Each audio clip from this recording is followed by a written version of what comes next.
On your Thursday, the Colorado Springs Police Department's Financial Crimes Unit is investigating a small business owner after a growing list of complaints from consumers who say they are still waiting to get what they paid for. So our Patrick Nelson looking into this story and why people are so upset here, Patrick.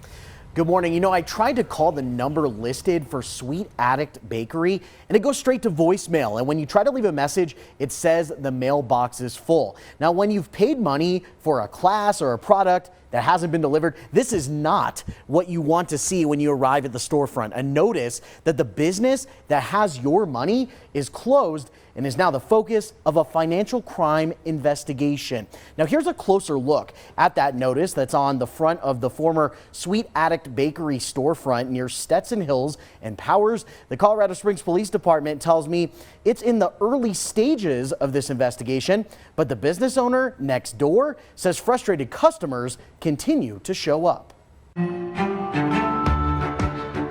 Yeah, as far as what's going on next door, all we have is an answer that is, I don't know. Jennifer Farnes owns the jewelry store next door to the former Sweet Addict Bakery storefront near Powers in Stetson Hills. She says even though Sweet Addict Bakery closed at the end of January, paying customers continue to show up to learn the news. It has literally been every weekend. It's starting to slow down for the number of people that are showing up for classes over there, but there are still people every weekend that are coming to that door trying to show up for a class. That's not going to happen there. News 5 acquired this surveillance video from February 11th that shows people showing up at the business just to find out it's empty and locked. Jennifer says many customers come into her business wanting answers. We don't have anything to do with it, and we don't have answers either. The Better Business Bureau of Southern Colorado tells News 5 its investigators have been looking into consumer complaints that earned Sweet Addict Bakery an F rating and a reason for consumers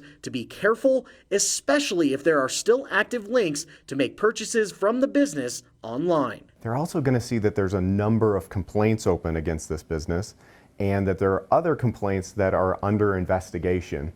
And so all of those things are going to tell the consumer, be aware of this business. The BBB is now working with CSPD to provide investigators with more information and tells News 5 it plans to continue updating the business profile as it tries to get answers from the business owner, Deidre Peak. So we're going to list that, potentially the owner could not be located, that there were no responses to our inquiries. News 5 also heard from vendors who say they're owed money by Peak. Some of them say they did business with her selling products at her other business, Crafted Colorado, in downtown Colorado Springs near Tejon and Boulder. That storefront also has a sign saying it's closed.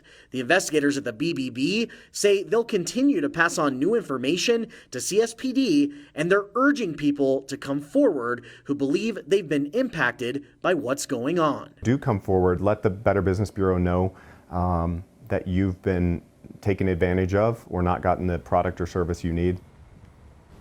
And I checked, and as of this morning, it appears the link to sign up for classes through Sweet Addict Bakery on its website has been disabled, but consumers can still buy items through its online shop. Now, the police department tells me they're in the process of sorting through complaints from consumers, vendors, and former employees who have been impacted by this business owner. Specifically for consumers impacted, they've crafted this form and questionnaire. They would like everyone to fill this out to help determine what steps to take next. I have a link to this form right now if you head to our website, KOAA.com.